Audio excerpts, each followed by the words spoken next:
going on, guys? I'm Mike Pouncey, former center for the Miami Dolphins. I'm here with Coach Fred and my brother Marquise Pouncey, former center for the Pittsburgh Steelers. Let you guys know that Twin P is official liquor, the Common Man Podcast. Bottoms up, Twin P, best. Gotta drink some more.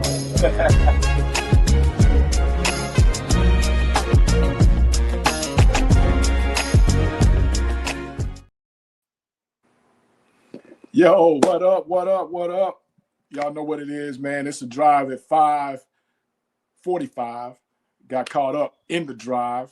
But nonetheless, man, we here. You know how we do it. We get into it. We got a very special guest. But before we do any of that, you know what we do. We always toast the show to make sure we get off to a great start. Common Man, Twin P Whiskey. But we're going to toast a little bit different today. We're going to get into their liqueur.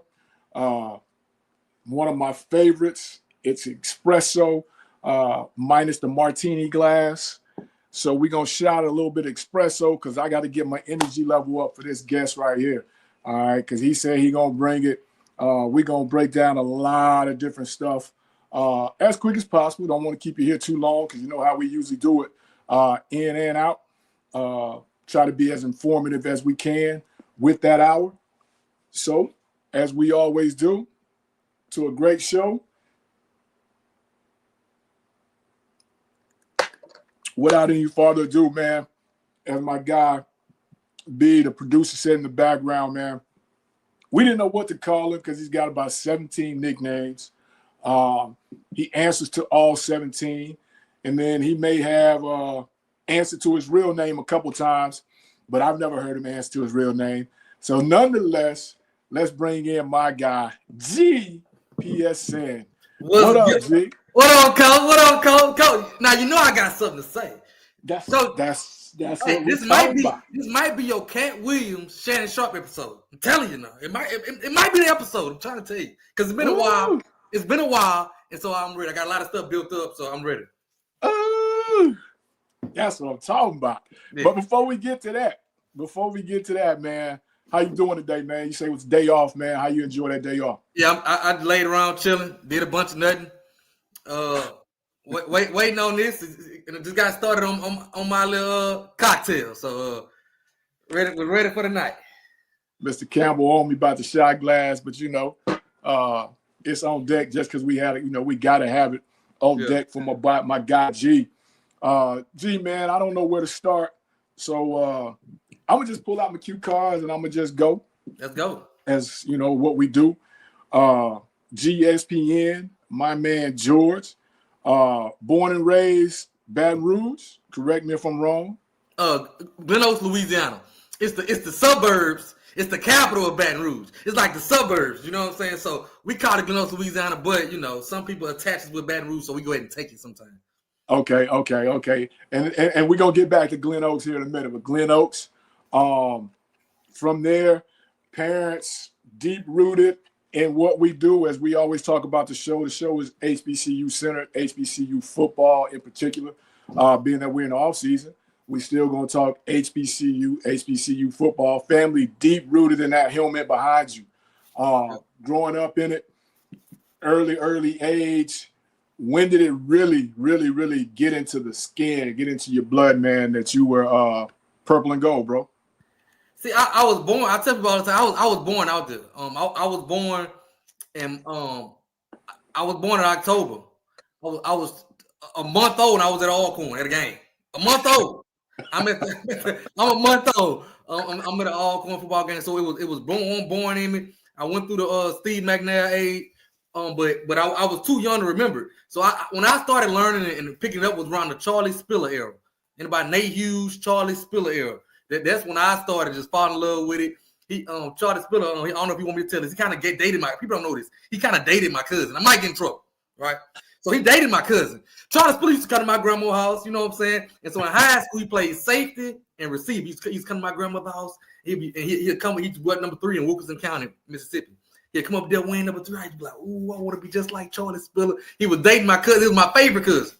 He was dating my cousin. So that's how I got started. He went to Alcorn. Now, that's perfect. So that's how I got started with it when he came to Alcorn. He when he went, they started calling him Charlie Spiller, the Jaguar Killer, and that was the hand I feigned with. Because every time he saw something, he killed him. So he my favorite player ever. He my favorite player in the history. Retired jersey. So as we get into it, right? That's what I'm saying. I had to get my espresso, man. I might have to get another one to catch up to you because you own it. That's what I'm talking about. I love it. But you coming up, man. 3rd grade, 5th grade, 7th grade, 8th grade. Even though you are in the suburbs of Baton Rouge, I'm sure it's still powder blue and gold. I don't want to disrespect them because people be getting mad. Powder blue and gold. When you get to high school and you finally get to the point of where, you're getting ready to make the decision, how did that come about? I know 1 month old out there at the game, but around you every day, I'm sure in your school coming through in all your schools, middle, elementary, middle, high school, I'm sure there were no less than probably 5 teachers that were Southern alum. Yeah. So how did you keep that from overtaking you? So honestly, when I said suburbs, I was just playing. We in the hood, Gulch is in the hood, and we the second closest school to Southern. Well, we got a school on that campus, and they got Skylerville and there's Glen Oaks. So we are 3 miles from Southern. So I grew up literally in Southern land. You know what I'm saying? Skylerville was located, and right next to Skylerville is Glen Oaks. So I grew up in Southern land. But it's just a quick story.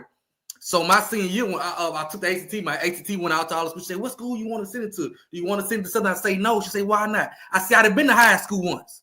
I don't need to go back again. I'm finna graduate high school." And so they fell out laughing, they bust out. But honestly, I just wanted to my mom with the Southern, sister with the Southern, brother with the Southern. Honestly, I want to do something different. I just fell in love with the purple and gold. I had been in the hood all my life. I've been in the hood all my life. You know what I'm saying? We had to lock the doors when we got out the car. You know what I'm saying? When we tailgated at Alcorn, my pops would let us just go run and play. You can go anywhere. You ain't got to check in. We be going all day. We be all back by the bookstore. You know what I'm saying? See, at Southern, y'all stay right here. Don't move.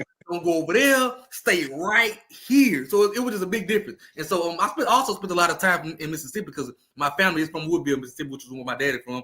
So I just chose Alcorn, man. It felt like home. I had been in the hood all my life, and so I just fell in love with Alcorn.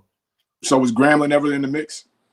No, I grew up. Okay, so I grew up liking Grambling. Grambling probably was my second choice. I grew up liking Grambling because I hated Southern. So for the Bayou Class, I want Grambling to win every year.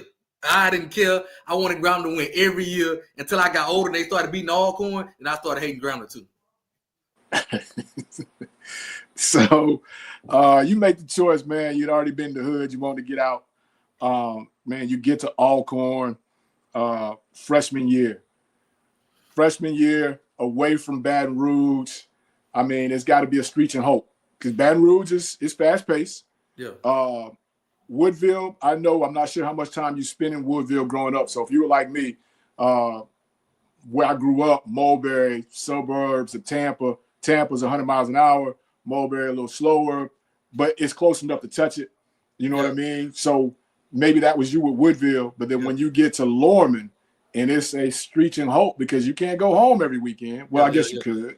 Yeah. You can't go to Woodville every weekend. I guess you could. Yeah. What was the adjustment for you? Like you said, kind of like you, I was kind of used to it, going to Woodville so much. I was kind of used to it, and I kind of knew a lot of people at Alcorn, spent a lot of time there. So it was an adjustment, but to me, it was a good adjustment. Like I was saying, I come from, people don't know this. My senior year, my best friend was murdered in Glen Oaks. Shot 11 times. Sorry to hear that.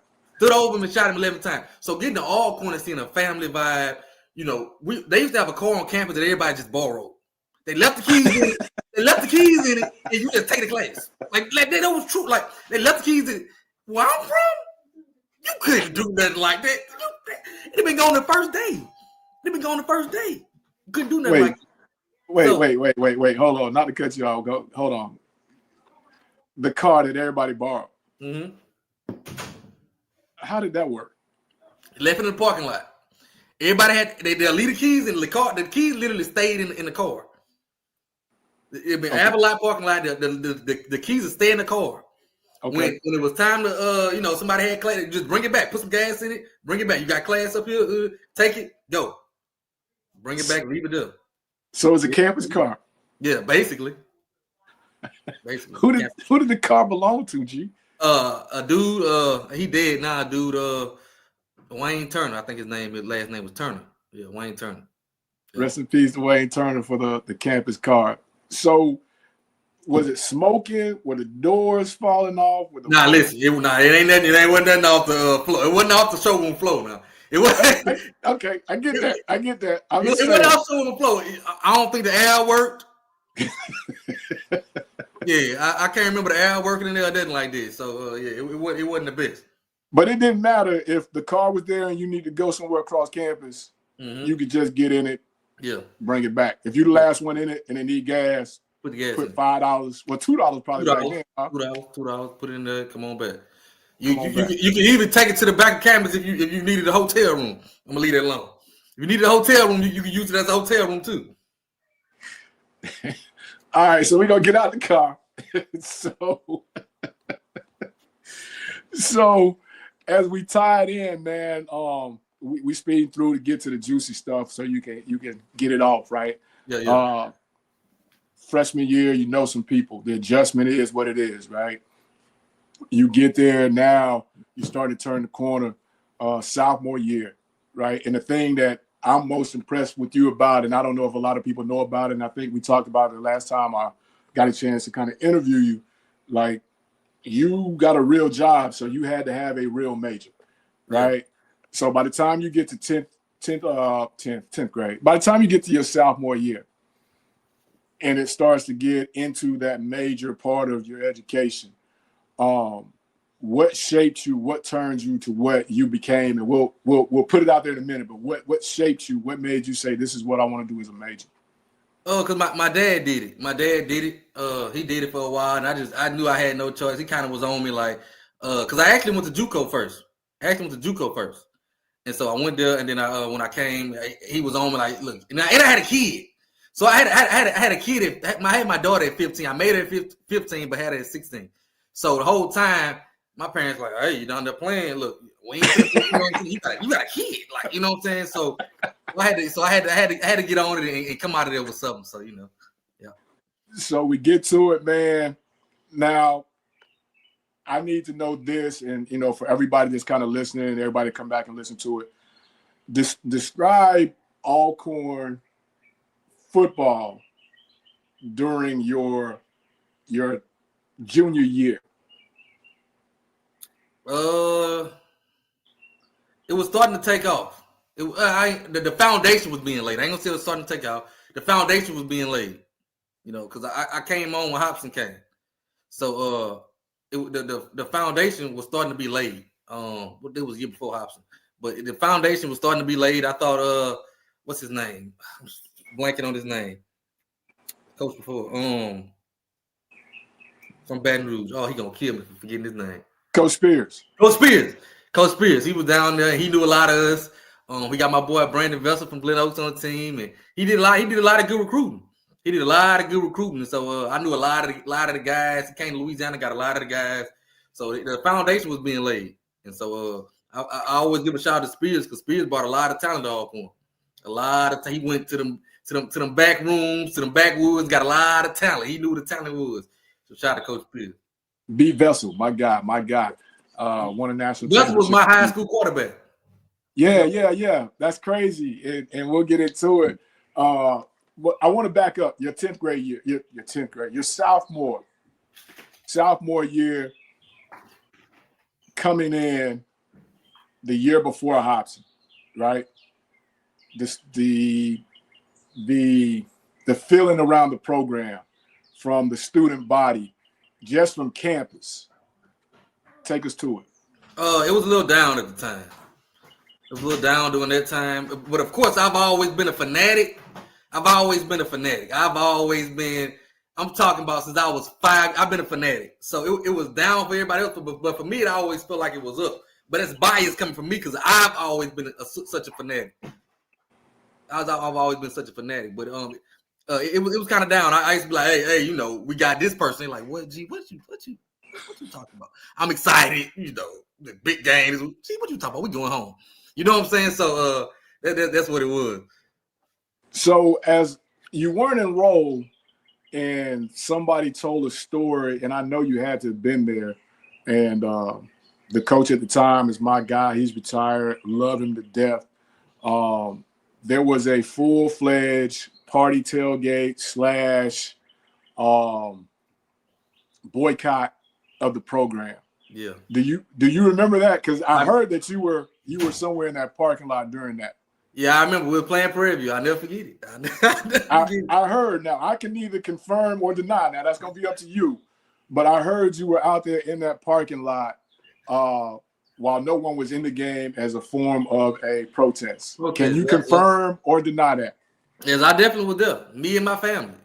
See, I come from a long family organized. I'm talking about I probably was 27 or 28 deep. I'm talking about long, and all of us was out there fussing. Okay, mad fussing. We all was out there. So yeah, I remember. So my question now, y'all are out there, and it's not just y'all. Legend has it, rumor has it, there was quite a few people out there. Yeah.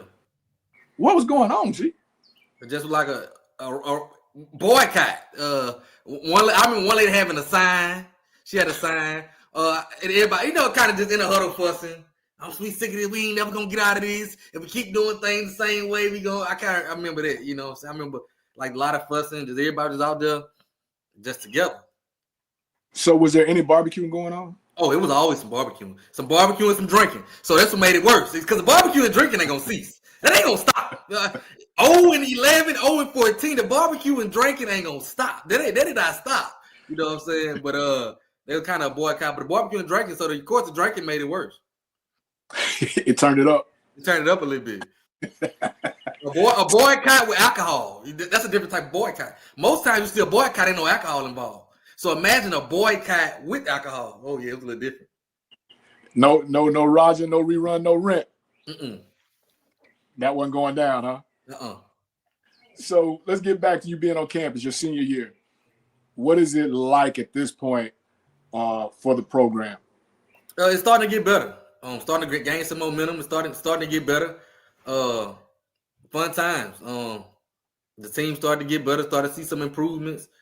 And so he said they broke the lose streak on us. But yeah, starting to get better, starting to turn up a little bit as I was heading out. So starting to turn up a little bit, starting to get a little better. And then we actually started getting more people from Louisiana. I just felt like I got old legends, like, in my head, like, we started to get a lot of people from Louisiana, a lot of people from Baton Rouge. Because when I was a young kid in school, it was Alcorn. Where's Alcorn? Alcorn, you know what I'm saying? We started getting, so when I get older, we started getting more people from Baton Rouge. It was like, oh, we had people from Scotlandville, McKinley, all around Baton Rouge. So, it started to take off like that. So you are now junior year, senior year. Now you've got to really get into what's that major? I was a computer science major then. So now you can't really be riding around in the campus car a whole lot because you got to be putting some time in to get up out of there because you got the real world coming. Yeah, I was going there. That's when I was really staying at home. Honestly, I was coming up doing a little something, but I really was at the house. I wasn't messing around too much. I already get out of there. My daughter was 6 or 7. They're like, you got a 7-year-old boy? What? She's 6 or 7. I gotta go to award ceremonies. I couldn't stay on. I gotta go to award. She in cheer. She in dance. So I was a real life daddy. Like I was a real life. You know what I'm saying? I couldn't. So it cut my time short. Yeah, I had to be. I had to be an elementary school daddy. Mm-hmm. So teacher conferences. I could only see you in one of them. I'd have to get footage of that right there. I got to get footage of that. But you get up out of there, man. Now you're in the real world, real life job, working the whole 9. And you say you've always been a fanatic. Yeah. I get there in 14. I see you. Don't really know who you are, right? We hadn't really met. your other nickname hadn't took off just yet. Yeah. But now that you are grown and got your own job, your own money, and it starts to turn up now, because a lot of fans don't do this, but you travel. Yeah. What got into it? Because a lot of fans don't travel. You know, I'll catch every home game, away games on TV I try to get to, but you travel just about every away game that 14 season that I can kind of remember. Yeah, everyone. Yeah. As a young guy, I see some older people, parents with guys on the team do it. But as a young guy, what inspired the road trip syndrome for you? Well, for one, I knew what time it was. I knew we was finna. I knew it because I watched it. I watched it build. So after we lost 13, I say, ain't nobody gonna touch us in 14. Let's go. 2, I had just started making that paper. I had just started making that paper, and so I could afford it. So at the time, I was still living with my mom and daddy. Oh, so Coach, I was balling. I'm balling. I'm going everywhere. And so the tradition growing up was me and my dad went to all the games, even the away games. My mom would tailgate at the home games, but we'll go to the away games together. Well, I started making a little cash now. I'm making a little, I want to go by myself. Pop's like, no, I'm going by myself. I got it. I'm going by myself. So I started going to the games by myself, and that was a whole nother experience. Okay. A whole nother experience. And that check is all profit. So Yeah. All profit. I was doing stupid stuff. Check all profit. All profit. I ain't got no bills, nothing. Yeah, profit. So, you get to that, man. We win that thing at 14. We win that thing at 15. We'll speed through it. For the sake of time, the pandemic hits. And now one of your 17 names is born. SWAC'n a fool. Yeah. What puts you in the mind of saying, you know what, I want to do this type of platform, but I want it to be about this? Yeah. So how it really started, honestly, I don't think a lot of people know this. So when the opt-out happened, right? HBCU game, they came out with their story. Everybody had their stories. And nobody's story was really accurate. So I'm sitting here with all the information.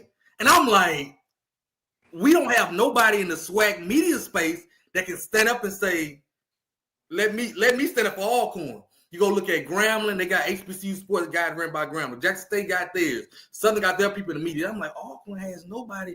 We have Charles Edmonds beside our Charles, but he kind of stays local at Alcorn. We have nobody in the HBCU realm that represents Alcorn. That covers us. Okay. That covers us. So I was already in these SWAC groups. I had became famous in these SWAC groups first patrolling, right? So I had a following from there anyway. That's where the GeeESPN come from. So once the opt-out happened, I'm in these groups arguing people. I say, you know what? I'm gonna start a podcast. And that's how it started. And so I didn't really know the direction I wanted to go in. So I kind of sat on it for a little while until I met J Max and I said, if I'm gonna do it with my personality, I can't just sit behind with a tie on and just talk straight to y'all because I ain't gonna do that. So when I met him, I said let's put our personalities in. And that's how I got. Now my girl, you tell me if I'm wrong. Now my girl Penny with the Henny says y'all don't give her the credit that she deserves for the show. Okay, so she was the first person that I sent the idea to. I'm like, we should do a show. And she was like, yeah. So we do slide because she did help us out a lot. She the one put us together. She the one kind of said, hey, he love it like you love it. He's also from Baton Rouge. I'm telling y'all. So she does deserve some credit because she kind of connected us together and kind of helped us out in the beginning. Yeah, I like Penny. But Penny be hit and miss now. When they win, she in your face. Now when they lose, you can't find her. Ghost town. Ain't answering the phone. Ain't replying to text. Ghost town. It be cussing. It be cussing. Oh, we'll get downright mean and nasty about that thing, right? Make you feel bad. The one thing that I admire about the platform, G, that you guys, again, I don't know what the inspiration was for it, but you guys cover all the sports. You cover basketball, women's basketball. You do baseball. You do the track and field as much as you guys can. And we got to get better about the conference with track, but that I'm going to let somebody else do that podcast. But we've got to get a better deal with our track system because, you know, we got a lot of great track athletes that should be coming to these campuses. Can you imagine a track meet, a SWAC track meet in Lorman? Can you imagine that? Lord. Oh, my. It'll be crazy. Anyway, I don't even talk about it. Somebody take my idea and make millions, and then they'll be like, you know what? We heard G and Fred talking about it, but you know, whatever. But you know, y'all do that, and it takes a lot of time. You have a real job, right? Yeah. You have a real job. Yeah. I don't know how y'all do it. So, what was the push to do it, and how do y'all do it? The push, it was just we were doing it for free. Like we were doing it anyway. So when I met him, we started just we arguing every day. We're like, why not just get on camera? Why not just get on camera and do this and kind of represent our schools in the way we want to represent it? To me, I felt like we always want to represent HBCUs, but I wanted to represent what's actually going on in the tailgate areas. Like SWAC, this is what's really going. They all these other platforms might be talking about it and who scored this. We want to show you what's actually happening when you walk outside in the tailgate area of an HBCU football game. It's a lot of arguing. It's love, but it's going to be some back and forth banter. Going to be some trash talking. You know what I'm saying? At the end of the day, going to be love. And so that's what we try to show on the screen, just to try to go to HBCU brand and just to show them how it really goes down. It's not all political and nice suit and tie outside in the parking lot. Okay, it go down. They go down in the parking lot, especially if I'm in it. So, could you do the suit and tie? If somebody came, I mean, I know you do. You could, because you have, again, I keep saying you have a real job, right? Yeah. But if somebody came with it, would you guys be interested or even consider switching the brand? Because I think y'all are different for what you do because it's what you guys do, right? Yeah. It's not what me and B do. It's not what, I do. It's not what 14K, it's not what any of them guys do, right? Yeah. You come out, skit, it depends on what's going on. Yeah. You know what I mean? But if somebody say, hey, man, we want to give you that real bread, need y'all come, put some glasses on y'all, how y'all work. Yeah, not that you selling out, but I mean, you know what I'm saying? Can we do it? I would probably try it. I would definitely try it if it's an opportunity to put Alcorn in a better light. If it's a bigger audience for me to sell Alcorn, I'm gonna try it. I'm gonna try it, even if I'm not successful. I'm gonna try it. I'm gonna try my best at doing it if it's an opportunity to put Alcorn on a bigger platform, because that's what I started it for. Now I would talk to him and see if we can some kind of way get our own little way in there, some kind of way. But if not, I tried it, and just to put HBCU SWAC on a bigger platform, I tried. Now, G, you've been watching football for a long time, right? Things are changing, man. What is your assessment on all of this as it changes? Transfer portal, roster limits, NIL. When we're talking within the SWAC conference, man, what's your site? What's your thought on that? I just think the players now have a lot of power, and so I think you got to have coaches and even alums that kind of that fit the players nowadays. We're gonna get into this later, but it's kind of like why I'm in love with our staff. You gotta have players, you gotta have coaches now that are relatable to the players, because now they have the power. And so now it shows if you don't have a good relationship with your team. You know what I'm saying? Back in the day, you didn't have to know their kid's name. You could talk to them any kind of way. These days you can't do it anymore. So now you have to, as a coach, you have to be able, or athletic program, you have to be able to cater to these athletes more now. And so I just think that's the way the game's going. If you could put your spin on it, all that we just talked about, what's G's spin? What's your tab to it? Hey, Mr. NCAA, let's sit down, let's talk, let's put these suits on. This is what I see. My top 3 things that need to happen. What's your top 3? I would, if for FBS program, if you come and take a FCS kid, like you come to Alcorn, you get a Malachi Bailey, I think you should pay Alcorn.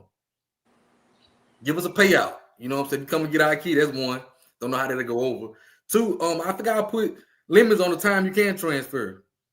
I think I'll put a little limits on it. You know, some kids playing a different school every year. I think I kind of put a limit on it. And number three, they're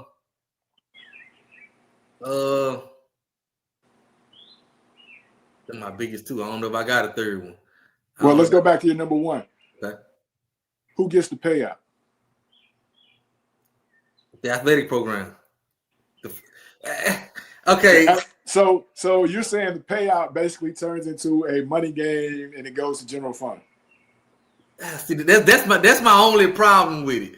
I don't want it to go to general fund. I would like it to go to the football team. I would like it some kind of way go to the football team. Said program that gets kids taken from them, whether it's basketball, whether it's baseball. Yeah. That program gets the money. It's the money. Yeah.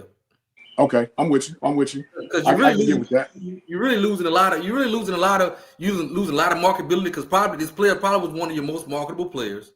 So you're losing a lot of marketability with the player. Probably one of your best players. So you know that could lose some money just with fans, ticket sales. You know what I'm saying? So you coming down and poaching them, I think you could drop a couple dollars in the bucket. I'm with you.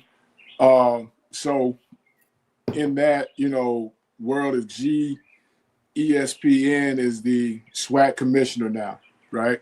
You've graduated. They done told you to lead a podcast, come to the front office, right? Yeah. You the head. What's the first thing you do as the head guy of the SWAC heading into football season? Because we're talking football. Okay. I would kind of put some stipulations on playing some of these Virginia Lynchburg schools. I would put some kind of stipulation on it. Maybe one, but not two or three. I'll kind of put some stipulations on it. These, I don't know what you call it, on these uncertified schools. Yeah. Yeah, I'll put some kind of stipulation on playing those kind of schools. Okay. Whatever it is will benefit Alcorn. You're right. Nah, you got to be fair to everybody in it. Ain't no doubt. You got to be fair to everybody in it. But, and again, we're talking from the mind of G. You're the guest, man. Again, thank you for coming on. If you're here, man, make sure you like the channel, subscribe, share the whole nine as we grow this thing heading to football. Now, G, when we get to the season, and I'm gonna throw something to you, and I want to push back from it, right? Okay. Because my whole thing is this, G. When we start talking about games in the beginning of the season, just hear me out. Mm-hmm. I would come to you as a commissioner and be like, hey, man, can we look at playing games at 11 a.m. early in the season? Because everybody says the reason they play night games is because it's too hot, right? Yeah. They play 11 a.m. games down in Miami. They play 11 a.m. games in Wisconsin. They play 11 a.m. games in Tallahassee.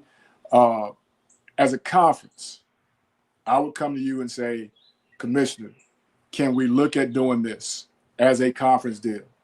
And you would say? No. I think 11 o'clock. But why, Commissioner? I think 11 o'clock is you gotta know your base.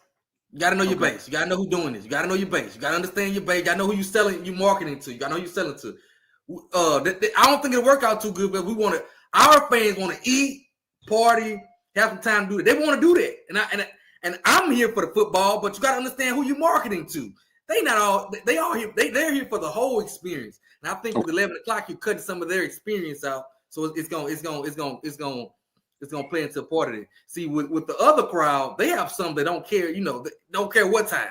To be honest, we ain't got many that don't care about we coming to the game regardless. We ain't got many like that.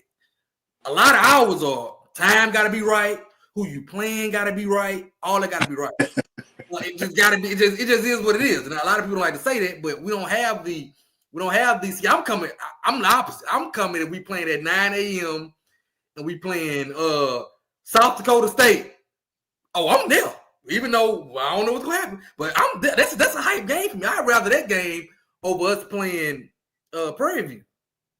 You know, I'm excited to go see that. I want to go see it, but a lot of our fans don't. You know, they're like, "Who is that? Are they good?" They don't know. You know, and so I think that'll kind of hurt us. So, as we still talking to G, the commissioner, and we're talking about the scheduling. You've already gave your thoughts on the scheduling part of it. How do we entice, or how do we beef up the non-conference? Some schools do it, but as a conference, how would you encourage the schools, football-wise, because we're talking on a football show, to go out and schedule those games, to try and get a South Carolina State in a home and home, to try and get, like you just said, North Dakota State to come down. How do you get that across to your presidents to encourage that? I think you start putting a ban on playing some of the small, not a ban. I don't know if it's just, I don't know if you could do that, but I think you start cutting back on the amount of the lower tier schools that can play. When I say no lower tier, I'm talking about the non, the NAIA, the non, I don't know where I'm looking for, but the non NCAA schools. Non-NCAA schools. It cut down on that, so it's opened up a bigger pocket for you to go schedule those games, because now you don't have non-NCAA schools no more. So now you got to open up a pocket to schedule those games, and maybe I don't know how this works, but maybe give them a little more percentage in the end of the year payout if you schedule a game against a FCS opponent. Give them a little bit more, give them a percentage or two in the FCS payout at the end of the year. I mean the SWAC payout at the end of the year if you schedule another FCS opponent. You know what I'm saying? Okay, I see what you're saying. So instead of having Virginia Lynchburg and Frederick NAIA, you're gonna give me more to have a South Dakota State, a Illinois State. Yeah. If I play them.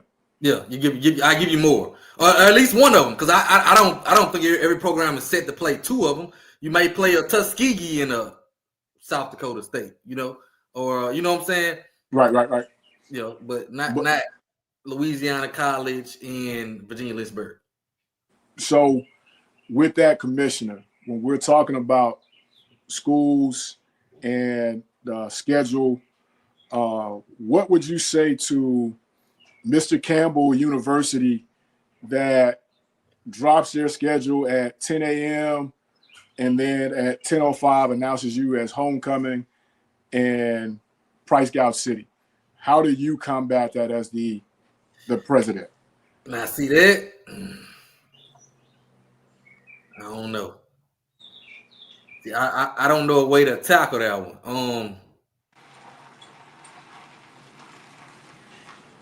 I don't know how to stop that price gouging. I was just looking at the rooms for the we go play FAMU. When we go beat FAMU, I'm sorry. When we go beat FAMU, Mr. Campbell. We go beat FAMU. I'm like, stop looking at them rooms. Stop looking at them rooms. I'm about to stay somewhere on the outskirts. Yeah. Stop looking at them rooms. Stop looking at them rooms. But I don't really know a way to stop it. I think it's up to the city, so I have no idea. But if you go back and you look, G, regular games is a regular rate. Mm-hmm. Homecoming, we're going to take it to the limit of where the state says this is just about illegal, right? Mm-hmm. Yeah. Which is why I say to you, Commissioner, I think we got to do this in a room. Boom. This is what it is. Hey, you got 24 hours. You got 48 hours. You got a week. G University set your rooms, and then we announce what game is what, that kind of thing. That's just me to you, Commissioner. Yeah. That way, once the city, the Chamber of Commerce gets it, everybody's taken care of. Yeah, it makes sense. They're going to make their money regardless, because you know what I'm saying? It's going to always be us driving up from Tampa, 6 deep in a single. Yeah. So, we're going to always do that. You know what I mean? Just to be on the spot. So, Commissioner, moving it forward, man, how do we get this TV thing better? I'm going to tell you one way. This might ruffle some feathers. I told you this might be a Cat Wings episode. That's what I'm trying to get to. Hold on. Let me get my shot. I'm drinking this espresso, man. I'm getting perked up like you. Go ahead, Mr. Commissioner. Let us have it, Mr. Commissioner. Go ahead. I think the first thing to do is have a better people covering these games. Okay. I think we have to. We can't be scared of showing who we are. HBCU football is different. We have a different style. We have a different. Let's show that because the different how different we are will sell. In my opinion, put me and J Max cover a game. Let us call a game. It's gonna sell because you ain't gonna see nothing like it. Just like when the Valley announcers came out, The basketball guys. The basketball guy, it blew up because it was different. It was right. It wasn't you went up there in the suit, but this is who we are. Let us be who we are. This is who HBCU football is. Regardless we want to talk about it, the players on the field talking crazy, the players in the fans talking, the players in the stands talking crazy. You go outside, they talking crazy within our culture.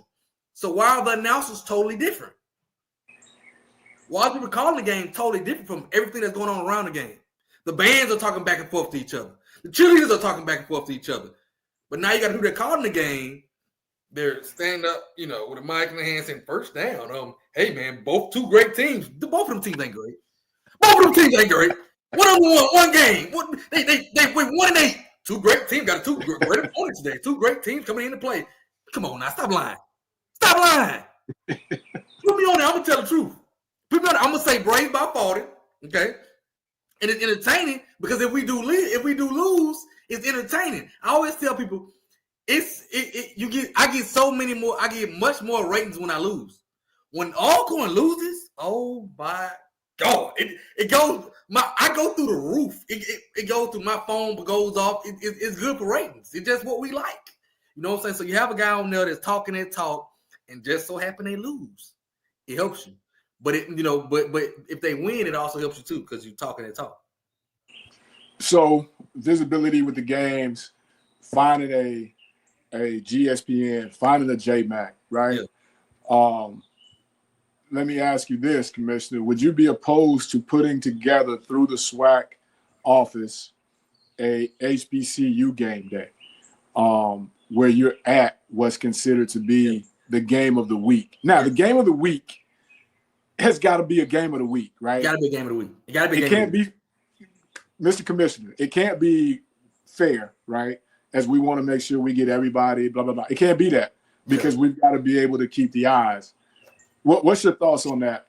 Yes, I've been preaching that. That would be my first thing. Get an HBCU game day and a real HBCU network where all these shows are on one network.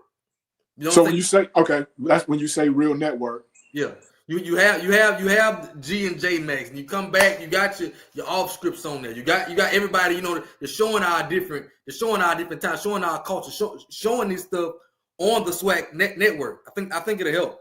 And like you said, HBCU game day, a real we go into the big game of the week, and we talking that talk.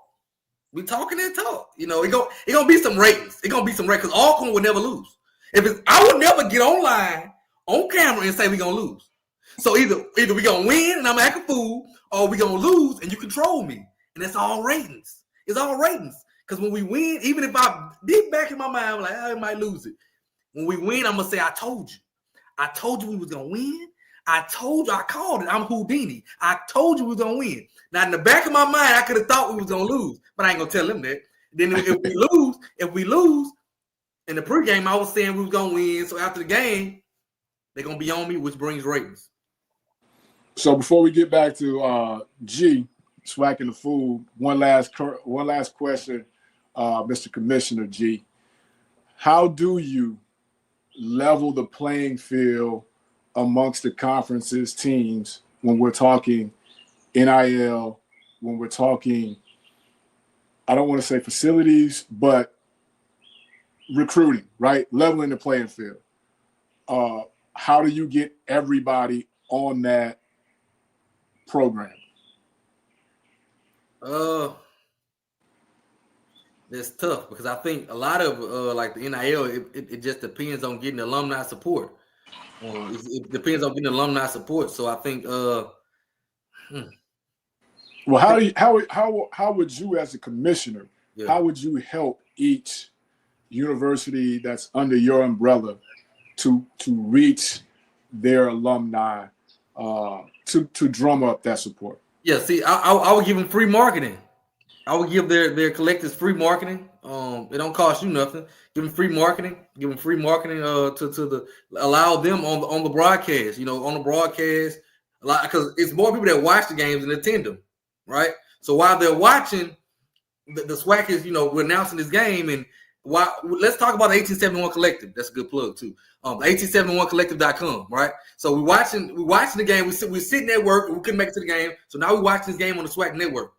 And the announcers are talking about the 1871 Collective. I mean, make sure you support the 1871 Collective. Put a little thing up there. It costs you nothing to do that. It costs you nothing. It helps the school. Then we're playing Jackson. We talk about the KC 1400 Collective. You know what I'm saying? We're giving them their free pub. I think that'll help. I think that because a lot of times, a lot of people say they don't know. They just don't know about it. Some people say they don't know. Some people be lying, acting like they don't know. And I call them out. Some people, you got something to say when we lose. It's time to give. And now you say you don't know. How you know about it? How you watch me and don't know about the 1871 Collective? Ain't no way you watch me. But there's another rant I'm going to go on. I'm going to say that for another day. Okay, Commissioner. We appreciate your time. Now, can we get G back? Come on. All right, G. Now, let's peel this onion back, man. We got a couple minutes, man, before I let you get out of here. I know you got a lot of stuff to get into. When we're talking about the landscape of it, right? Mm-hmm. How do we bring it together?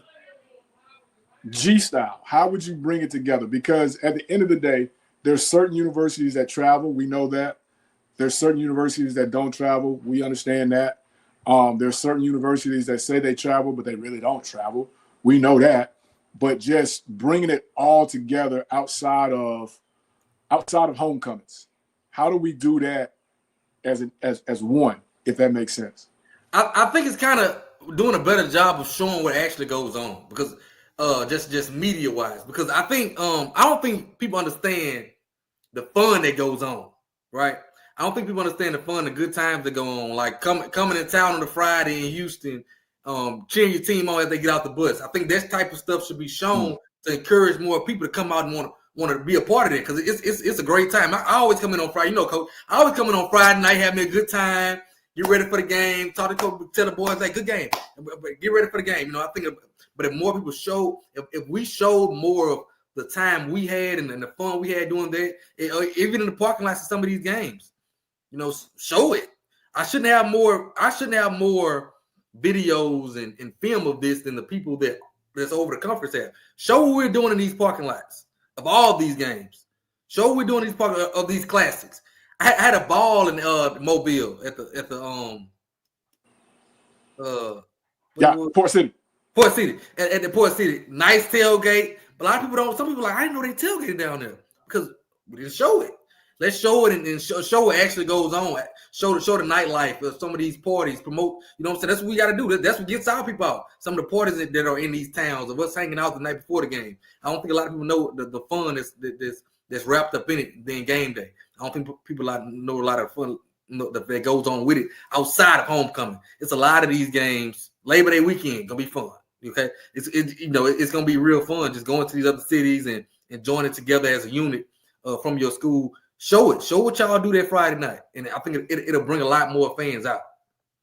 So, what are your thoughts on this? And this may turn into the Cat Williams deal, but I'm a name drop. South Alabama has a brand new stadium that's maybe 3-4 years old. B, you could probably give me more facts on that if it's that old, 5 years maybe. But their stadium in part was sponsored by Michelob Ultra. Oh, you about to get me started. But sometimes that's kind of frowned upon, so to speak. Gee, how do we get over that hurdle, that being frowned upon? Because it's clear as day on that stadium, Michelob Ultra, the beer garden. I can remember we had that lightning delay when we played them, and their head coach said that he would buy everybody a beer that stayed there until the end of the game or whatever it was, right? Yeah. but that stadium was in part built by Michelob Ultra. Yeah. With a smile. See, a part of that is, like I said earlier, it's having people in your athletic departments that live in what we are as HBCU culture. You bring some people in that they may understand it, but they don't live in HBCU culture, right? I'm an HBCU guy. I live in what it is. What are we doing in the parking lot? We're drinking. We're drinking in the parking lot.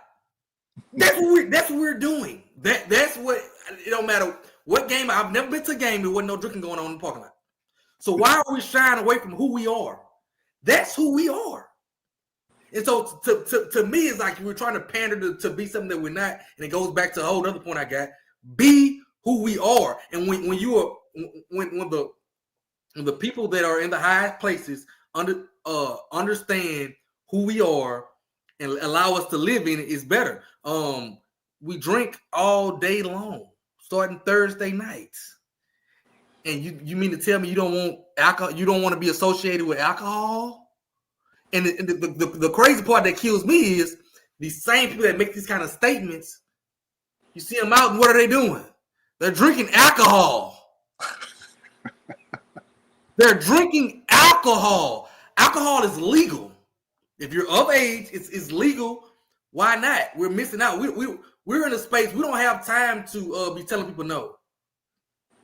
We're underfunded. We need any avenue we can get. We need it.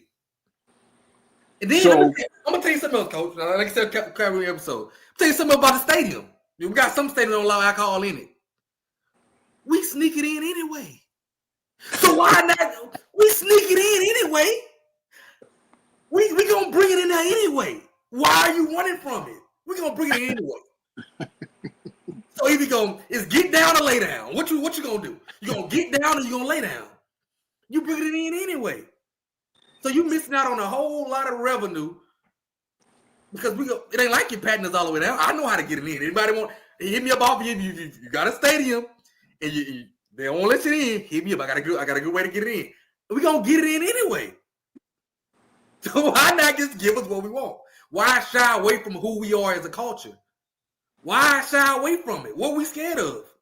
Why shy away who we are? Because that's how we get ahead, by being boisterous, being black and proud, being HBCU and proud. That's who we are. Stop running from it. And I hate when we run from it. I just hate it. So let me ask you this. What are your feelings on naming rights? Give them whatever they want.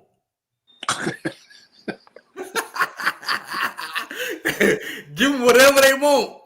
Give them whatever they want. You can call me the prune. You can call it Prune Juice Stadium if the check is right. We all know it's Marino Cashman Stadium. We all know that. But respectfully, this is a respectful comment. It's a real respectful comment. Marino Cashman ain't dropping no dollars right now for us. Prune Juice trying to give us a couple dollars. We still gonna call it Marino Cashman. We still gonna call him. We still gonna call it that. We gonna call it that. But let Prune just put their name on it. They want to give us a couple dollars. We need it. So, what would be your rebuttal to the pushback of the history? I don't, and this is what I mean when I say the history. I don't think we should let them have naming rights to Coach Fred Stadium, because Coach Fred really put the work into this stadium years and years ago. It wouldn't be right if we let them put the name on Coach Fred Stadium. Yeah, what is your rebuttal to that? Yeah, but we're in the red, and Coach Fred ain't helping us right now. And it's time out. It's time. It's time out for waiting around and missing out on opportunities. Time out. We're in a day and age now where money matters more than it ever has. You need it more than you ever needed money in your program. You need it more now. We don't have time to sit there and if that family won't go get mad, I got a lot of respect for you. A lot of respect. But us showing you homage these years later is not gonna help us right now. And we've shown you for all this time. The stadium is named after you, or the gym is named after you. So we're showing you that we respect you, but now we need this. We need this now. And it's still gonna be called there. You know how black people do. We ain't gonna stop calling. I'm in Baton Rouge, Louisiana, Coach. You might not know this. And so we got something called the Mall of Louisiana. It was built in 1995. Mm-hmm. They still call it the new mall. What is the gym called at all? What is the David Whitney called at Alcorn? It's called the new gym. That gym was built in 1975. We not gonna your legacy still gonna carry on. We're not gonna wipe it away. We're just gonna put a sign up there, make them feel good, and get the check. That's all we doing. That's all we doing. So that's your rebuttal to that. And I want to put this in a way because I know you've heard it, right? Mm-hmm. The older alum. So I'll put it in my house. So my aunt is a FAMU grad. Okay. Education. Okay. And she taught all the way through the drop program, 28 years, right? Okay. Retired in Florida. Still buys 2 season tickets to FAMU games, right? Don't go to any of them, but still buys 2 season tickets to the game. And will raise $100 worth of you know what, right? Yeah. At anything that's going on within that athletic program. I feel like she kind of has that right? Yeah. To an extent. Like, yeah. Hey, Ern, you ain't really, I mean, you $200 in, ain't Ern? There ain't too much you can do now. Calm down. Calm down. Ain't no sense in you having none of us drive you up to Tallahassee to that AB office, and then they look and they see you ain't did nothing but brought $200 worth of tickets. Mm-hmm. How do you encourage the people that don't like what's going on, have the $1 million ideas, but aren't coming out of the hip pocket with it? How do we get those people to come out of the hip pocket with it? We want to hear everything you got to say. I think like I tell people all the time, access. Giving them people a voice. You got to give them a voice. Even if, and I know a lot of times they say some crazy stuff, but it's just giving them a voice. When people feel like they have a voice, they give more. They feel like even if you just, hey, just listening and going through one and out the other, because they may not understand what's going on, but it makes them feel better, and so just giving them a voice. That's why people always ask me, "You do anything for Alcorn?" Alcorn will listen to anything I gotta say. I can walk on campus right now. I can go anywhere, any program, listen to anything I gotta say, even when I'm loud and wrong. And I've been loud and wrong a lot. They're gonna listen, and so in return, I give them anything they want. In return. So I think it's just being that listening is sometimes you just got to listen. Sometimes you got to listen and take what you can from the conversation. And I think that'll help a lot, just having the open ear and not having that we know it all, we don't need you until it's time to act for money type deal. You know what I'm saying? And with that, G, I always say with you like you said, you're there, win, lose, draw. Sometimes people may be heated about it, but you're always there. And then you got to always be able to put things, as I say, you got to keep it on the table. Yeah. All right. If G comes around and you start knocking over the hot sauce and the Kool-Aid, we're just gonna have one big mess. Yeah. Just keep it all on the table. Yeah. And I think that's kind of where we are as a conference, so to speak. G, the most beautiful thing I've seen in a long time, man, 2 years in a row going out to the FCS National Championship, having the opportunity to be able to work that, right? Nobody is worried about anything. This year, everybody's worried about trying to keep warm, right? And that's the same feel we have. But where I'm going with that is you see the cups, you see the ultras. We all know what's in that thermos. We all know what's in there. We know. Right? But also when you get inside, if you run out, you can buy. You know what I mean? You can buy. As long as you show the ID, everything is good. Yeah. So my question to you is, and I'll answer it myself too, because a misunderstanding is a misunderstanding. Yeah. It's a misunderstanding from the door. So G got a misunderstanding with me. It don't matter what I say to G. G's gonna always have that misunderstanding in his head, right? No matter where he got it from. How did G go in that room and get everybody to get past that misunderstanding? And they look past the fact that G, one of them young kids, they trying to take over. Yeah. How do you get that misunderstanding, that misconception out of all of that, right? And make it one. Work. I tell people all the time, work. It don't matter what's going on. You're gonna see me at a basketball game. When the kids are moving in the campus, I'm there. You know what I'm saying? So you're gonna see my passion and I tell people, don't follow my word, follow my passion. You know what I'm saying? You're gonna see me there when the kids moving in, you're gonna see me there at graduation, you're gonna always see me there somewhere working, putting on the brand. So even if you disagree, you're gonna have to look and be like, well, he putting in the work. He putting in his work. You know, it's a lot of times, a lot don't agree with me, but they can't match my work. So now you got to be quiet. You can't match my work. If you can't match my work, I don't care. You can disagree with me all you want. I had some disagreement last year about what's going on the football team and this and this and this. Well, come see at practice. Come be at practice Tuesday, and we're gonna sit there and watch together. Well, I'm there by myself. So now you can't argue with me. It's the work, and I'm not. You know what I'm saying? So a lot of times that's how I overtake a lot of it. It's just the work. It's just being there at all the events, from the golf tournament to where we throwing. Then you're gonna see G there. You're gonna see G there. You see G being a part of sponsoring. You know, my work. I talk a lot, but my actual work outdoes my talking, and that's a lot because I talk a lot. You know what I'm saying? I talk a lot, but my work gonna be there too to match it, or I'll do it every single time. And I think that's what helps get me over the hump with a lot of people.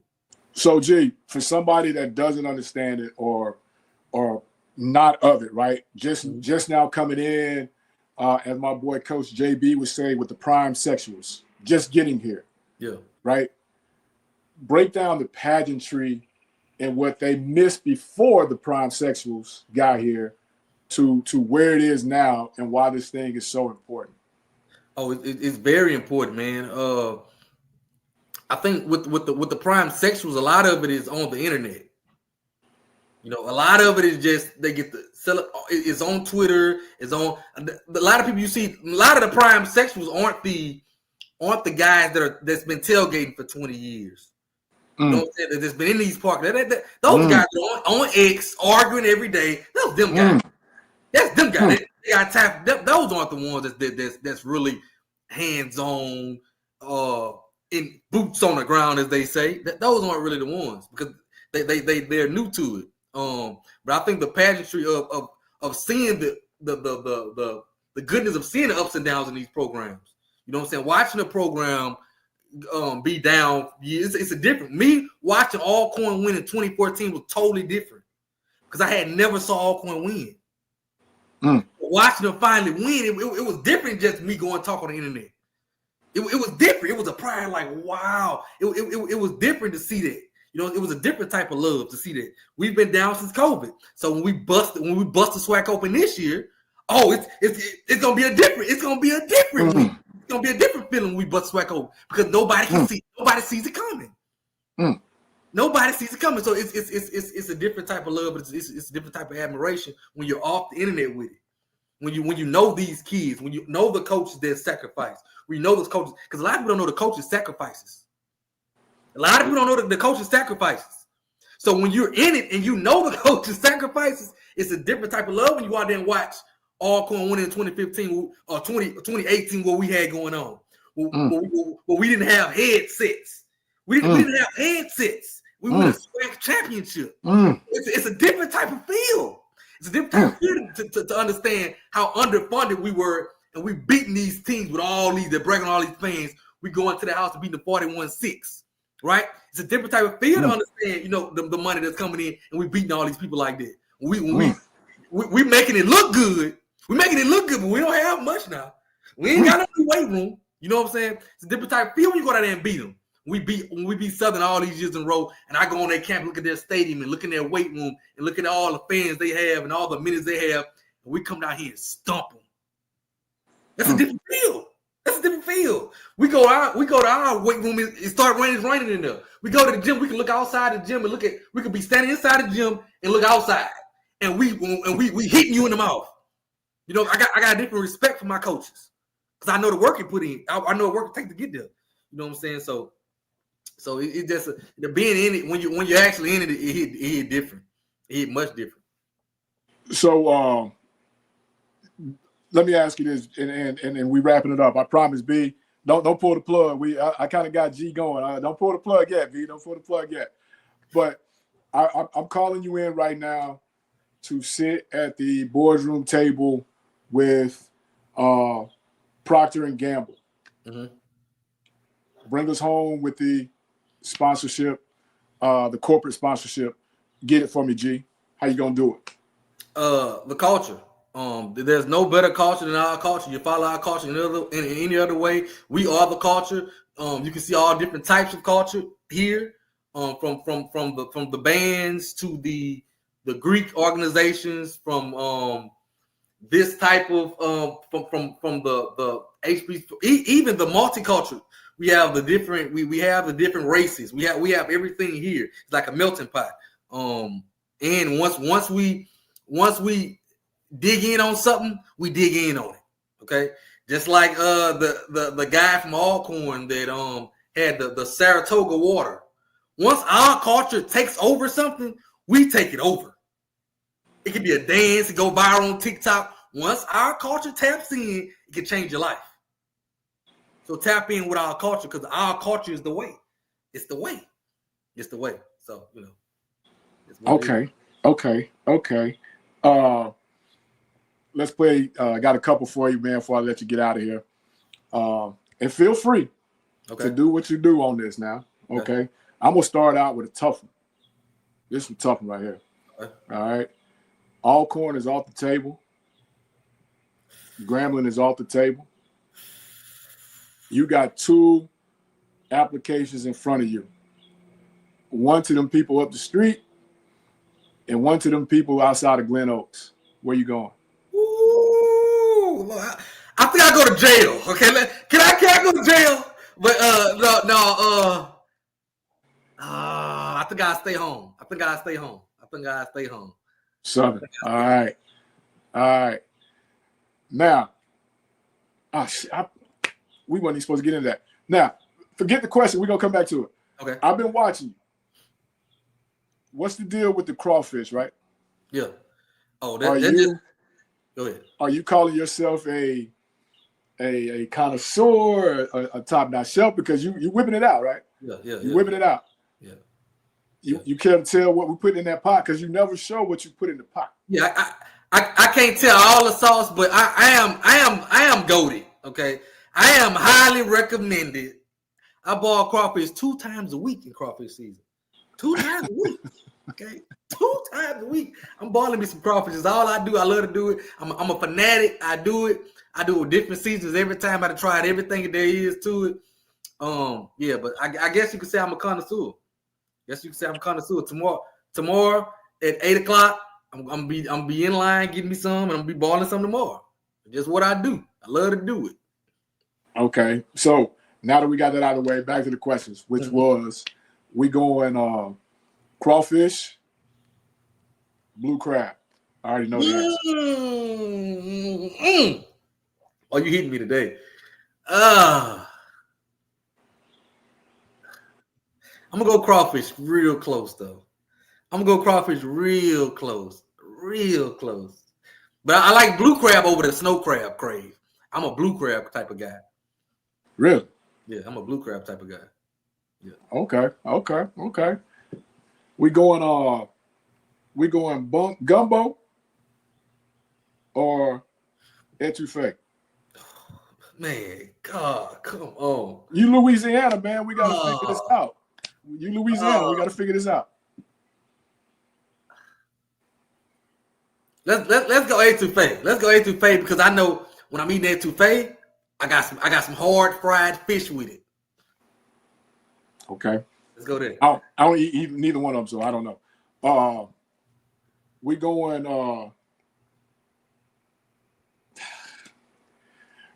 going fish with the spaghetti, or we going chicken wings with the spaghetti? Chicken wings with the spaghetti. I'm not okay. Let me tell you. Okay, this is I gotta explain this one. The interview can keep going. The interview can keep going. You just said it. Let me go ahead and shot you on that. There you go. Keep going. This is where when I got to Mississippi, it was like what you doing? What you putting spaghetti with fish? That's not a Louisiana thing. That's not a Louisiana thing. So okay. that's a Mississippi thing. We don't eat no spaghetti with fish. So in Louisiana, you know, we gonna my mom gonna fry some chicken. My mom gonna fry some chicken with that spaghetti. So that was one of my adjustments. I eat it, but that was one of my adjustments, eating the fish with the spaghetti. I'm more of a chicken with spaghetti type of guy. Oh, okay. You learn something new every day. I thought that was Mississippi, Louisiana, on out to Texas. Okay. Okay, my bad. All right. G, we going to brunch or we going to happy hour? Happy hour. I feel like brunch is a little sassy. I think that's where the women go. Oh, I've been saying you didn't even think about it. It was just Okay. White or dark? Dark. Okay. Dark. Okay. When we're talking dark, since you said dark, we talking 1738 or we talking Hennessy? Why are you doing this to me? Oh, I'm just saying. We trying to get to the bottom of who G is, man. And this is you got some good ones. I gotta go with the hen dog. It's just classic. It's just legendary. The hen dog is legendary. I gotta go with the hen dog. Gotta go with the hen dog. All right. Wolford or Crown? I already know the answer to this. The Wolford. I'm with it. We going because you said dark, we gotta go back to the white. We going Taco Vodka or what's in the whale? Give me what's in the whale. Give me what's in the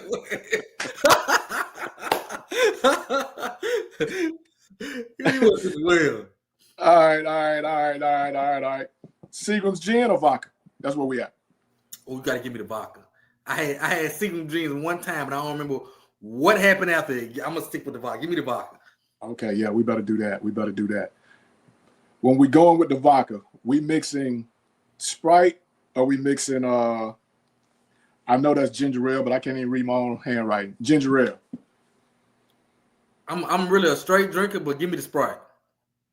Oh, you straight up. Okay, cool. If they wanted it mixed, Coach, they'd have put it in there. They put the vodka with it if they wanted it mixed. Speaking of mix, we going apple pie moonshine or we going one of them Jolly Rancher moonshines? Oh, this is one of them trail questions. Trail got me on that moonshine. Give me the apple pie. Okay. Give me apple pie. Okay. We drinking Gatorade at a 2:00 game or water? Give me the water. I need the water. I gotta have the water. I gotta have it. It's really a little bit of both, but I need the water. I don't know if y'all heard the story, but I cramped up the last time we beat Southern to death on the yard. Tell the story. We beat Southern to death, right? We out there beating them to death. Keenan Leachman has scored 7 touchdowns. And you know Keenan Leach from Baton Rouge. He just scored 7 touchdowns out there. And I'm losing my mind. So I falls on the ground and does like the snow angel. I'm doing it in the grass. I'm going crazy. And so before I did that, Coach T, the DC at the time, Coach T looking at me like, I told you. And so I'm over there like, I'm in awe at first. So when I saw my boy in them, I lost it. I'm on the ground doing the snow angel. I go to get up, I catch a cramp. I'm like, oh! So the trainers from the football team take me to the locker room like I'm a football player. And they're giving me the liquid IV. They're giving me some water. I'm cramped up. I'm out there cramped up. So the whole second half I was on really. I had to tone it down because I was cramping. I had to tone it down. I knew about the cramp, but I just now, this many days old, found out they took you to the locker room? Yeah, I'm out there like come back here. Come back here. They take me, I'm limping all the way to the locker room, and they got me back there and gave me some liquid IV and some water. I sit down on the wrist. Hey man, fish and grits or fish and shrimp? Give me the fish and shrimp. Give me the fish and shrimp. We want the boiled shrimp or we want fried shrimp. Give me the boiled shrimp. You asking some good questions. Turkey necks or pot? God. I don't want no pot. All right, they told me what's that. Yeah, y'all can have that. Give me the turkey necks. Yeah, I'm with you. Give me the turkey necks. Okay. We want deer sausage or regular sausage. Give me the deer all day. And that's another part of coming to Mississippi. I wasn't on deer sausage like that. Me either. I wasn't on it like that, but give me the deer sausage. Memorial Stadium, Monk's.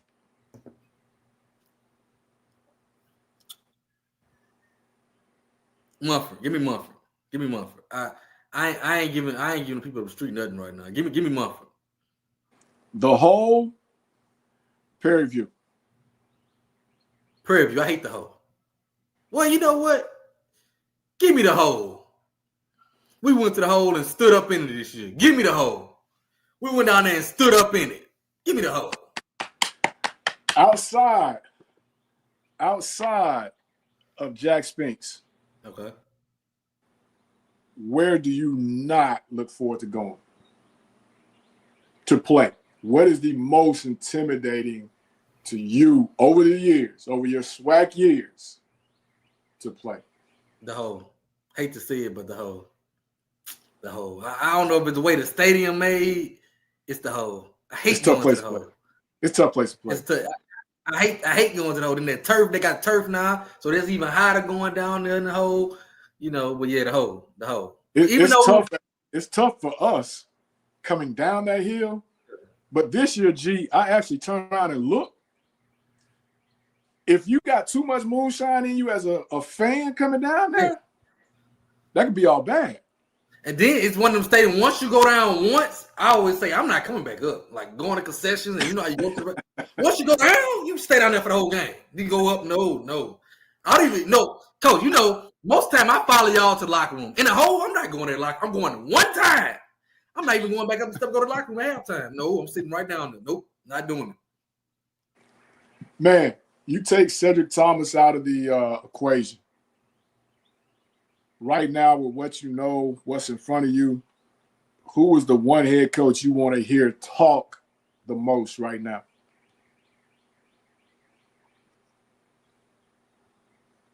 Terrence Graves from Southern. And that's big. That's big because I'm in Baton Rouge. And he's the least. You don't hear much from him. You just don't hear much from him. So I would like to hear him talk more to see what they got going on. But you just don't hear much from them and direction they going. You just don't hear much from Terrence Graves right now. Just don't hear much from him.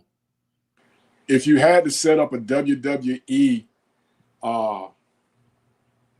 you know how they before the match, the Friday before WrestleMania, you got this coach, you got that coach, and they selling the fight. Who you got? Give me PV coach because he been talking that talk. Give me Coach Jackson and give me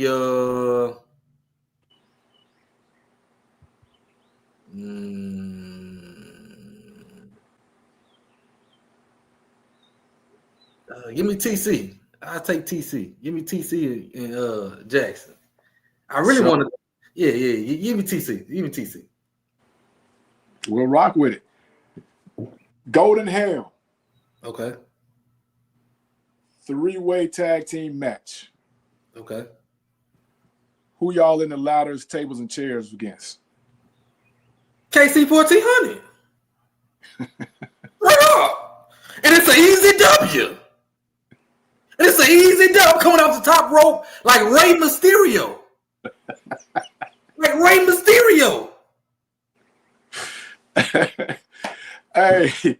Hey, man. Again, man. B, I don't know if you got anything for G, man. This could go on. I just know. Before we go, I got to tell him something. You know, I got something to say. For all y'all Yeah. I was trying to get you off. I mean, I was like, I'm trying to stretch it to 1:30 because we're a little late. But Baker or Glen Oaks? Somebody asked. He know the answer to that. He know the answer to that. Name one. You know the answer to that. Stop playing. Next question. For everybody that's sleeping on my big bad Braves, you know, a lot of times they say if you sleeping on us, just stay asleep. Well, I got a different mantra this year. If you sleeping on my big bad Braves, die. Go ahead and just die. Don't wake up no more. In the middle of your sleep, just die. You can sleep on the concrete. You can sleep in the bed. You can sleep in the car. You can sleep on an airplane. You can sleep on a couch. And you choose to sleep on my big bad Braves, just go ahead and die. Just go ahead and die. Don't wake up. Don't wake up from your sleep. Just go ahead. Keep on. Go ahead. Hey, G, man. We're going to try to take it to 1:30, man. That's all right, B. You good? Talking to the super producer in the background, man. You good? Making sure he good to stay on for one more, get a couple more minutes, man. He's like, we good. All right, bet. G, so, and I'm trying to find a politically correct way to kind of put this. Hey, me homecoming or Glen Oaks homecoming? Why would you ask me this? I know I'm going with Glen Oaks homecoming. You know what I'm saying? I gotta go with the hood. I got to. If you had to jump off what Commissioner G said about the morning HBCU game day, where's the first place you're going outside of Alcorn to get that set? I gotta be at the Jackson State Southern game. Gotta be there. That's one of the games as a kid I never missed. We went to the Jackson State Southern game regardless. We always went, and it was one of them games. I enjoy it because I don't leave mad. It's one of them games. I don't leave mad. I leave drunk and having a good time. I was always sitting in the horseshoe, and when Southern would score, I would laugh. When Jackson would score, I would laugh. I cannot lose that weekend. Whoever lose, you're in trouble with me. So I cannot lose. That's a real good game for me because I can't lose. I'll win either way. It don't matter. So, straight up Alcorn question for you. 2014, 2015, 2018, 2019. Which SWAC championship was the best? 2014. Easy. I had never seen us like that. And you know how I've been in, when the clock hit zero, I've been in every single one. In 14, when the clock hit zero, it was a different type of, everybody was like in awe. It was like, wow, we did it compared to running around. Because in 2018, when did I'm forgetting. When did we catch the interception and running back on stuff? That was 18 or 19? That was 18. 18. See, from then, coach, I was sitting in the stands. And I don't normally sit in the stands. When he broke on the ball, I took off down the steps. By the time he got to the sideline to celebrate, I was on the sideline. I lost my mind. But in 2014, it was a different type of, let's soak all this in. I was looking around. I'm in Houston Stadium. We went to NRG. We looking around. We finally did it. You know what I'm saying? It was a different type of feeling than just a straight out celebration. In 2019, we won it, and then we were kind of like, okay, yeah, we kind of used to this. You know, it's just kind of what we do. You know what I'm saying? It's just, 2018, it's kind of what we do. We've been here before. But 2014 was it hit different. It hit different. And 2014 was different. Yeah, you're right. I think I'm gonna go on record. Some Alcornites might disagree. I think 2014 was the best team of the four. Oh, most definitely. Yeah, I'd agree. The best team, and that's the year. I always tell them, they say you ain't won no celebration bowl. If they had won that year, we would have flew the door. We won that. Oh, we won the Natty anyway, but we would have really won the Natty. We would have blew the doors off of. And I always say we would have had it. It would have helped us in recruiting that next. It would have blew the doors off whoever we played. We were a good team in 2014. We were a really good team. USM. I always say USM in 2014.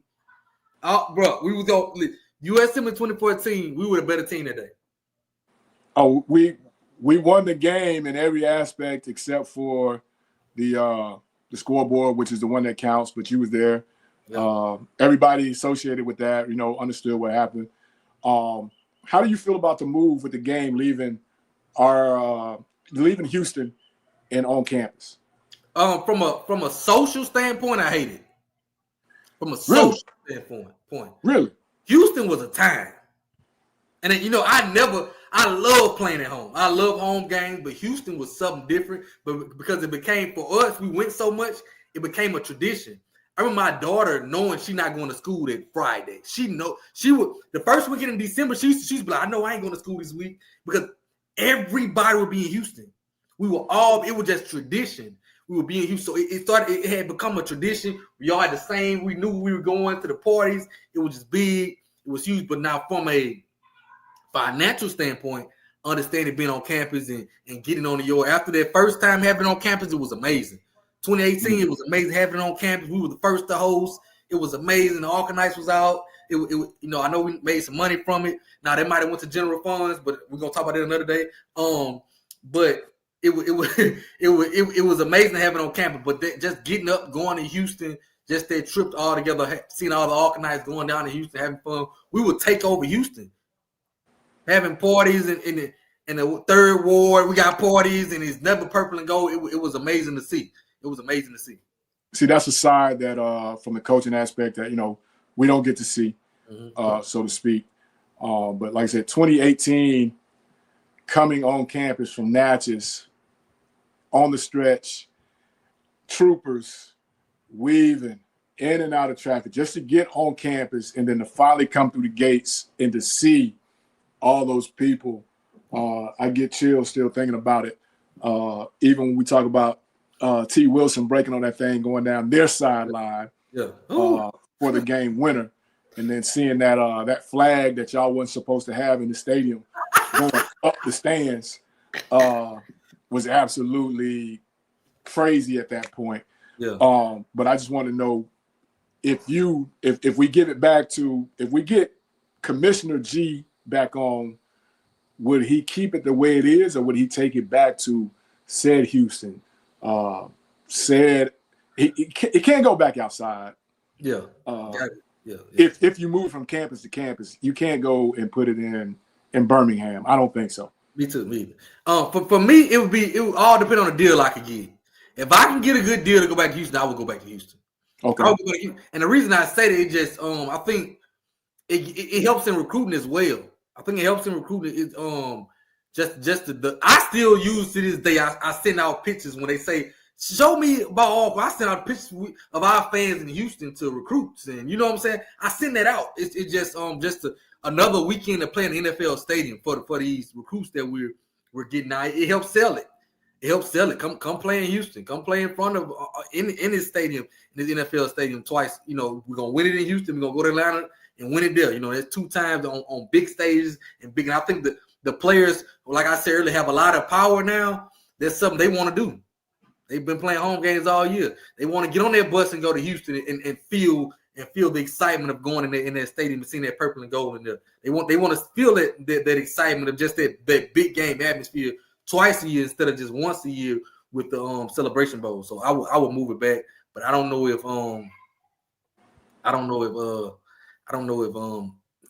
financially it'll make sense.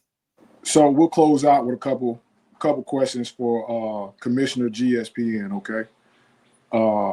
Somebody just texted me and said, ask G, how would he combine into making a mega conference, a super conference with the MEAC?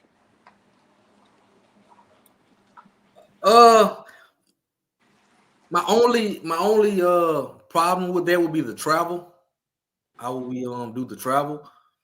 But I think it'll be better for like TV revenue. I think we may be able to strike a bigger TV deal. We combine everything. Maybe to go to the table and get a better TV deal. We combine everything, so that may help with the travel. So that was the first thing I would do is try to come together and get a bigger TV deal. Let's brand this thing all the way. HBCU football. We different over here. Like I was saying earlier with the broadcast, how we broadcast the tailgate, show that more, showcase our bands more, kind of show our culture. I think it'll sell more because it'll be different.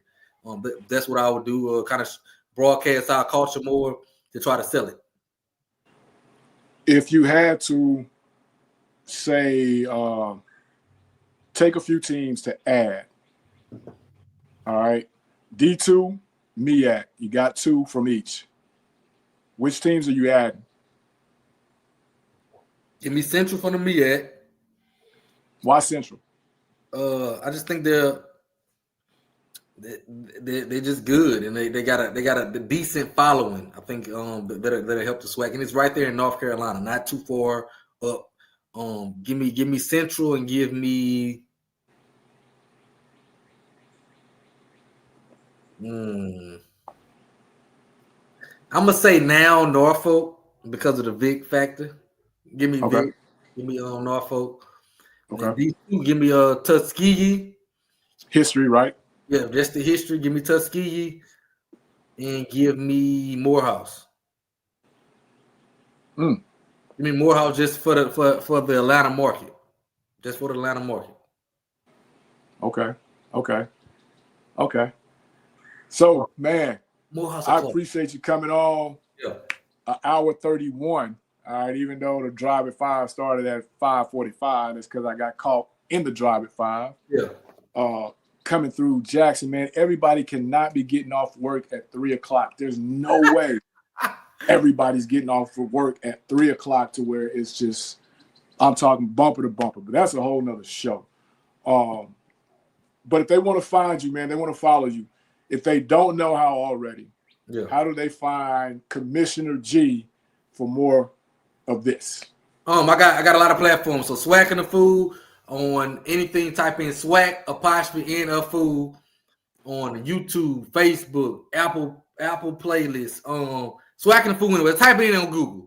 And then for me personally, I'm Mr. Big Bad Brave. I'm Mr. BBB. This year I'm adding an extra B, so I'm 4 B's this year instead of 3 B's. You can figure out yourself what that 4th B is for. I'm Mr. Big Bad Brave on Twitter. I'm GA on Twitter. That's really it, man. You type in Alcorn State Big Bad Brave, I'm gonna pop up. I'm Mr. Big Bad Brave, Mr. BBB. And for anybody that has a misunderstanding with you, man, here's your chance to clear the air. If you got a misunderstanding with me, keep it. If you're not gonna come outwork me, if you ain't gonna show more passion, just keep your misunderstanding. Because if you ain't got the same passion and work ethic that I got for the Big Bad Braves or the SWAC in general, then we're gonna fall out anyway. So keep your misunderstanding. Come outwork me. Then I understand you. But if you ain't working, putting in the work, putting in the time, having the passion, showing the passion, keep your misunderstanding. Keep it. Y'all, because we're gonna misunderstand each other anyway. If you can meet my passion, meet my work, then we can sit down at the table. We can make some things happen together. Did you say Golden Ham?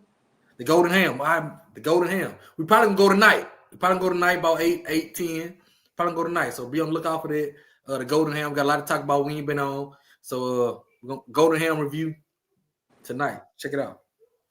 Golden Ham review, man. Again, my guy, GeeESPN, SWAC'n the Fool, Mr. BBB, Mr. BBBB, Mr. Glenn Oaks, Mr.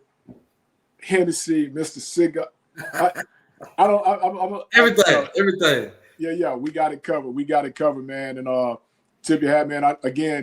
I know it wasn't totally you, but I followed the whole community deal y'all did with your community, man. Yeah. Glenn Oaks, big time.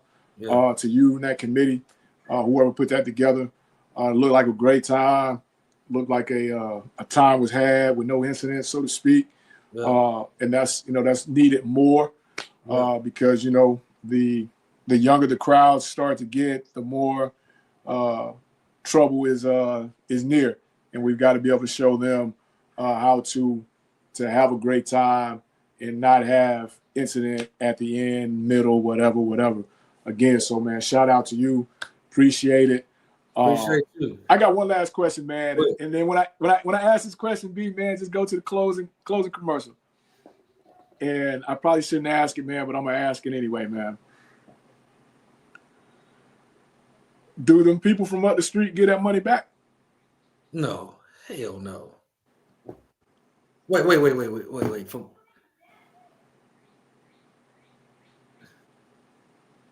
Think about socially what's going on, G. Oh, listen, they not gonna give it back. Oh, but it's kind of running in line to what they've been having going on lately. It kind of go hand in hand. So no, they don't give it back because it fit right in. It fit right in to what they've been having going on. So hey. To each his own. Okay, but yeah. We ain't bothering nobody, man. We just having fun, man. Again, man, in this crazy world, man, in your everyday to day, man, when it's all going haywire, yo, take your time, breathe, keep it all on the table.